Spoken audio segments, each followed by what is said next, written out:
1월 4일 화요일 새벽기도 시작합니다. 오늘 함께 묵상하실 하나님 말씀 요한일서 5장 10절에서 12절까지 말씀입니다. 하나님의 아들을 믿는 자는 자기 안에 증거가 있고 하나님을 믿지 아니하는 자는 하나님을 거짓말하는 자로 만드나니 이는 하나님께서 그 아들에 대하여 증언하신 증거를 믿지 아니하였습니다. 또 증거는 이것이니 하나님이 우리에게 영생을 주신 것과 이 생명이 그의 아들 안에 있는 그것이니라. 아들이 있는 자에게는 생명이 있고 하나님의 아들이 없는 자에게는 생명이 없느니라. 아멘. 앞서 6절, 9절 사이에서 어제 살핀 것에서 성육신 하신 예수 그리스도에 대한 증거, 그분이 하나님의 아들이라고 하는 사실, 이 증거에 대하여서 무엇으로 증거하느냐? 성령과 물과 피의 증거가 있다. 근데 이 세 가지는 모두 한 가지로 일치된 그런 결론을 내고 있다. 그것은 예수 그리스도가 하나님의 아들이라는 사실에 대해서 똑같이 그렇게 증거하고 있다라고 하는 것을 말해 주었습니다. 이어서 이제 오늘 말씀 10절에서 12절까지에서는 이와 같은 예수 그리스도의 신적 증거, 하나님의 아들이라는 증거에 대한 성도들 그리고 불신자들의 상반되는 그 반응, 그 결과를 말씀해 주고 있습니다.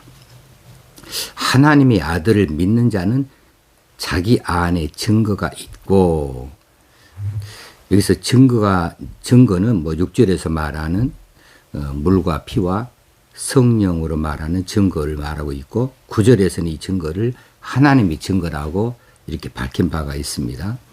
그러니까 하나님의 아들 예수 그리스도를 하나님의 아들이라고 믿는 사람은 자기 안에, 여기서 자기 안에는 그 믿는 자, 그 사람 아니, 그 사람 마음이죠. 하나님의 아들을 믿는 자, 그 사람의 마음 안에 증거가 있다. 어떤 증거냐? 예수 그리스도가 하나님의 아들이라고 하는 사실을 말해주고 나타내는 물과 피와 성령의 증거, 이 증거를 그 마음 안에 두고 있다는 거죠. 그러니까 이 말은 결론은 그 증거를 믿는다. 믿음으로 그 증거들이 자리 잡고 있다라고 하는 사실입니다. 그래서 하나님의 아들 예수 그리스도가 하나님의 아들이시다라고 증언하신 하나님의 증거, 하나님의 아들이다라고 증언하신 하나님의 증거를 믿지 아니하는 자는 하나님을 거짓말하는 자로 만드는 것이다. 뭐 당연한 이야기죠. 그 사람은 하나님의 아들 예수 그리스도가 그 사람 안에 없어요. 없으니까 하나님의 아들을 믿을 수가 없는 것이고, 또 그분이 예수 그리스도가 하나님의 아들이라고 하는 사실 그 자체를 믿을 수가 없으니, 하나님이 맞다고 한 것을 믿지 아니하고 받아들이지 아니하니까 그 사람은 하나님을 거짓말하는 자로 만드는 사람이다. 그래서 앞뒤로 딱 결론적으로 말하면 하나님의 아들을 믿지 아니하는 자는 하나님을 거짓말쟁이로 만드는 자다. 이렇게 말씀해 주고 있는 겁니다.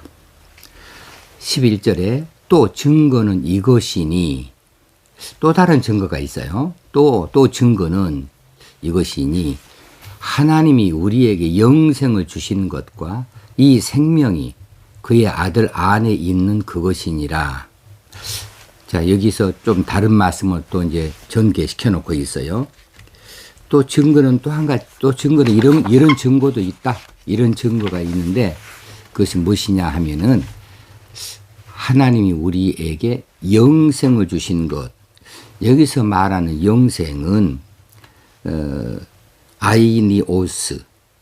아이니오스가 문자적으로는 시간적 무한대를 나타내는 영원이라고 하는 뜻이 있습니다. 영원한 이런 뜻을 가지고 있지요. 맞습니다. 그런데 여기서는 그런 시간적인 무한대의 개념으로 영원히 지속되어지는 생명이라고 그렇게 해석하기보다는 다른 의미로 이 영생을 해석하는 것이 앞뒤 문장 구조상 맞겠다 이런 생각이 들어져요. 그것은 무엇이냐 하면 이 영생이라고 하는 것이 어떤 생명인데 예수 그리스도가 가지고 계신 생명은 우리가 가지고 있는 생명하고는 사뭇 다른 생명이죠. 물론 영원한 생명, 그 영원히 지속되어지는 시간적 개념으로의 생명도 가지고 계시지만 근데 그 생명은 어떤 생명이냐? 우리가 하나님을 알고 하나님과 교제할 수 있는 그런 생명, 하나님의 풍성하심을 따라서 우리가 풍성을 누릴 수 있는 그런 생명, 그리고 우리가 종말에 하나님 앞에 심판대 앞에 담대히 설 수 있는 이런 생명, 이런 생명을 일컬어서 지금 영생이다, 아이니오스다 이렇게 표현하고 있는 것 같아요. 그러니까는 시간적 개념이라기보다는 이 생명의 질적 의미를 더 크게 우리가 받아들여서 해석하는 것이 옳겠다 생각이 들어집니다. 우리에게 영생을 주시는 그것과 그 생명이, 영생을 주시는 그 생명이 어디에 있었던 것이냐 하면 그의 아들 예수 안에 있는 그것이니라. 예수 안에 있는 그 생명을 우리가 받아서 우리가 영생이라고 하는 이 생명을 갖게 되어졌다. 자, 이 생명이 있는 자는 육신의 죽음 이후에도 하나님 나라에서 영원히 하나님과 함께 살 수 있지요. 자, 생각해 보십시다. 우리가 하나님 나라에서 영원토록 산다. 영원히 사는 것에만 영생에 초점을 두고 거기에다 비중을 두고 난다면 그러면 하나님이 계시는 하나님 나라, 그 하나님 나라의 통치권을 가지신 그 하나님과 무관하다. 그 하나님을 알 수도 없고 또 교류할 수도 없고 그 통치를 받을 수도 없고 그분이 주시는 모든 것을 풍성함을 비롯해서 모든 것을 다 받을 수 없다. 그런다고 한다면 영원한 이 생명 자체가 별로 크게 의미가 없는 거죠.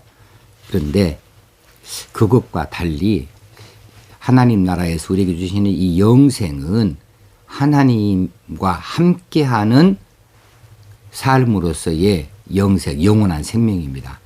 그 생명은 누가 가지고 있었냐 하면 그의 아들 예수 안에 있는 그 생명이었다. 그분이 가지고 있는 것이었다라고 말씀해 주고 있어요. 그래서 이 말씀을 조금 더 비중 있게 영생이라는 단어에 초점을 두어서 살펴볼 필요가 있겠습니다. 하나님은 예수 그리스도 안에 그 생명이 있는데 이 생명은 항상 있는 그 생명이에요. 항상 있는 바로 그 영원한 생명을 누구에게 주느냐 하면 예수 그리스도를 받아들이는 자, 예수 그리스도를 하나님의 아들로 믿는 자, 그들에게 예수 그리스도와 함께 예수 그리스도의 그 영원한 생명을 그 믿는 자들에게 주신 것이라고 하는 거죠. 그러니까 우리가 예수 그리스도를 우리 안에 믿음으로 영접하였다. 하나님의 아들로 믿는다. 나의 죄를 대속하여 십자가에 죽으셔서 나의 구세주가 되어주셨다라고 하는, 그래서 그분을 내 안에 모셔드리고 내 주인으로 받아들이는 그 순간에 그분이 가지고 계시는 그 영원한 생명까지 우리 안에 같이 받아들이게 되어진다고 하는 사실입니다. 이것은 하나님께서 그 아들을 믿는 자들에게 주시는 것이에요. 그래서 결론적으로 이렇게 말할 수 있습니다. 예수 그리스도는 영생 그 자체이다 라고 말할 수 있는 거지요. 그래서 12절에서 그 대목을 더 한 번 더 설명해 줍니다. 아들이 있는 자에게는 생명이 있고, 그렇죠. 예수 그리스도를 모셔드리고 있는 그 사람에게는 예수 그리스도가 가지신 그 생명도 함께 그 안에 소유하게 되어지는 것이다 라고 볼 수가 있고, 하나님의 아들이 없는 자에게는, 그냥 하나님의 아들을 믿지 아니하고 모셔드리지 아니하는 자에게는 그 예수 그리스도가 가지고 계시는 그 생명도 가질 수가 없는 거죠. 당연한 이야기이겠지만은 그렇다는 이야기입니다. 자, 그래서 그의 아들 안에 있는 영생, 그 아들 안에 있는 영생이 그 아들을 받아들이는 자, 아들이 있는 자에게는, 아들을 받아들인 자에게는 그 영생이 있다. 그리고 그 아들을 받아들이지 아니하는 자, 다시 말하면 하나님의 아들이라고 인정하지 아니하는 자, 구세주로 받아들이지 아니하는 자에게는 그 아들이 가지고 있는 생명도 자동적으로 가질 수가 없는 것이니 그 사람의 영생이 없다고 하는 뜻이죠. 그래서 이 영생이 가지고 있는 의미로 하나님을 안다, 하나님과 교제한다, 하나님의 풍성함을 같이 받아서 누린다, 또 하나님 앞에 담대하게 나아갈 수가 있다, 이런 등등의 질적인 그런 의미와 더불어서 그분이 영원토록 계시니 그분은 모신 자도 영원토록 살 수밖에 없다, 이렇게 말씀을 드릴 수가 있겠습니다. 이 말씀은 요한복음 14장 6절에서 요한이, 지금 요한 1서를 쓴 이 요한이 요한복음에서 또 그렇게 써놓은 것이 있어요. 내가 곧 길이요 진리요 생명이니, 이렇게 말씀하셨죠. 내가 곧 길이다. 예수 그리스도가 나는 곧 길이다, 진리다, 나는 생명이다, 그렇게 말씀을 해 주셔서 우리가 그분을 모시는 순간에 하나님 앞에 가는 길을 얻는 것이고, 그분이 진리이니까 영원토록 불변하는 것이니 우리도 이 그리스도가 이루신 이 구속의 사역에, 그리고 하나님 나라의 그 진리 가운데 함께하는 자이고, 그리고 그분이 생명이다 하셨는데 이 생명은 인간이 가지고 있는 육체적인 생명과는 다른 생명이죠. 영원한 생명, 그 생명이니 하셨으니 우리가 그분을 소유하면 이거 다 함께 소유하는 거죠. 길을 얻는 것이고 진리 안에 함께하는 것이고 그의 영원한 생명을 함께 얻는 것이다 라고 말씀드릴 수 있겠습니다. 자, 그러면 이 예수 그리스도를 소유한다, 아들이 있는 자에게는 생명이 있고 그러는데, 아들이 있는 자, 어떤 사람이 있는 자라고 했습니까? 이 전에서는 요한 사도가 말하기로는 하나님의 아들을 믿는 자에게, 하나님이 예수 그리스도가 하나님의 아들이라고 하는 사실을 믿는 자에게, 그 사람에게는 생명이 있다. 그런데 하나님의 아들 예수 그리스도, 그분을 소유한다는 것은 어떻게 우리가 소유할 수 있는가, 어떻게 그분을 우리가 받아들이는가, 하나님이 우리에게 그런 예수 그리스도가 하나님의 아들이라는 것, 그리고 예수 그리스도가 나의 죄를 대신하여 십자가에서 죽으시는 약속되어진 메시아 그리스도 구세주라고 하는 사실, 그 사실에 대하여서 우리가 어떻게 믿게 되어지고 그분을 소유하게 되어지는가, 예수 그리스도를 안에 들어가게 되는 것인가, 이것은 전적인 은혜라 말할 수밖에 없습니다. 은혜입니다. 은혜지요. 그래서 학문이 깊은 자들, 많이 연구하는 자들이 이 진리를 깨달아서 그것을 믿는 것이 아니고, 또 미련한 자는 그 사실을 깨닫지 못하여서 믿지 못하는 것 이런 것 아니고 우리는 IQ가 높든지 낮든지 많이 배웠든지 적게 배웠든지 이 몸의 상태가 건강하든지 허약하든지가 상관이 없이 하나님께서 이 영적인 이 지각에 있어서는 우리에게 깨닫게 하시고 또 믿게 하시는 그 놀라운 사실이 있는데 이것을 우리는 은혜다 그렇게 말합니다. 은혜. 그 은혜는 돈으로 살 수도 없는 것이고 어떤 공적으로도 이룰 수 있는 것이 아니죠. 그냥 이건 공짜백이다. 공짜백이란 말을 자주 하죠. 이 은혜는 순전히 하나님께로부터 우리에게 부어지는 그 조건 없는 사랑 안에서 이 은혜가 있어요. 근데 이 은혜는 방편이 있습니다. 어떤 방식으로 이 은혜가 임하느냐 하는 것은 신학적으로 우리 개혁주의에서는 두 가지를 말합니다. 말씀과 성례입니다. 말씀은 당연히 하나님의 말씀 성경에 들어있는 하나님 말씀이고 또 하나는 성례, 세례를 받고 성찬을 하고 하는 성례.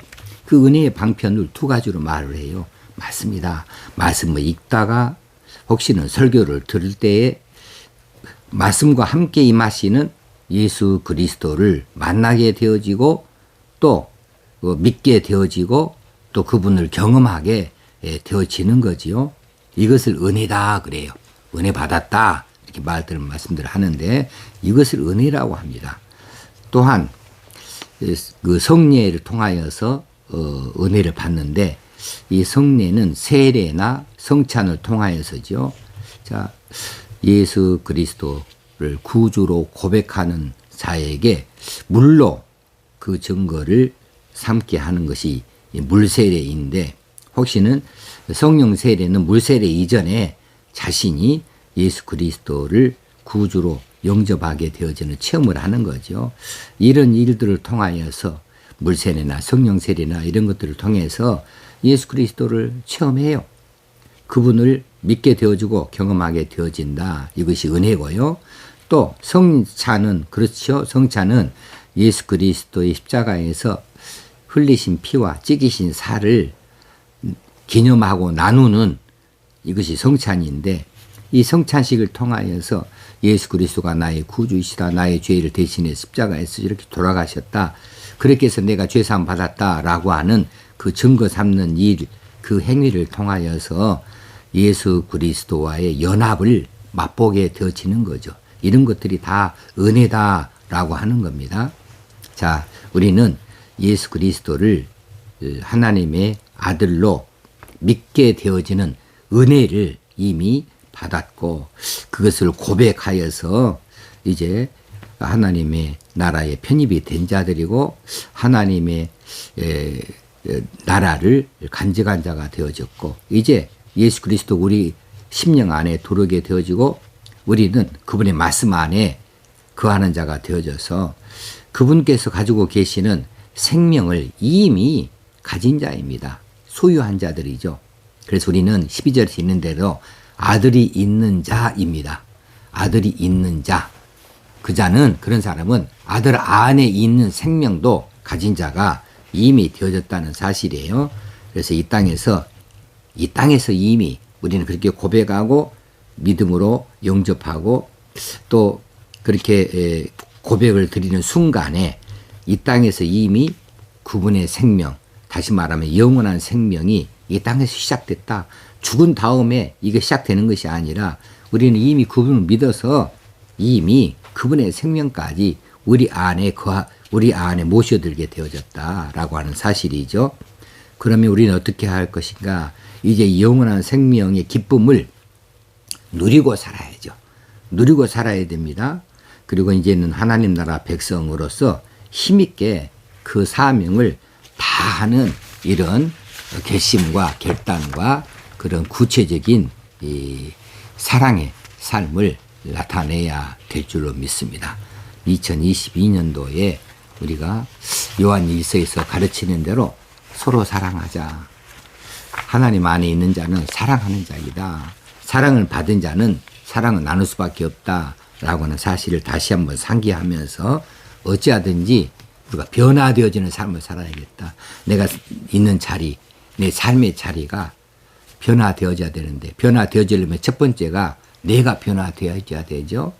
내 머리 스타일이 변화되는 것이나 또 내 화장이 변화되는 것이 아니고 내 마음이 변화되어지는 거. 여기서부터 출발하죠. 내 마음이 변화되어지고, 그러면 내가 가는 자리마다 변화의 물결이 일어나게 될 터인데, 그 변화의 물결은 모두 다 한 가지에서 출발하고 한 가지로 귀결되어집니다. 뭐냐 하면 사랑으로 나타나게 되어지고 하나님의 영광으로 귀결되어지게 되어 있습니다.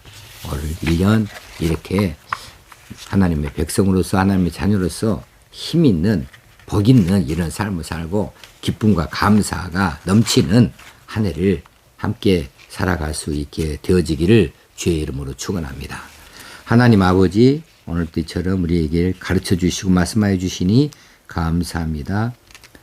알고 있는 말씀이기든 더 든든하게 말씀을 세우게 하시고, 이제 그동안에 의심을 품었던 말씀이면 확신을 갖게 하시고, 또 낯선 말씀이거든 새로운 깨달음을 갖게 하여 주옵소서.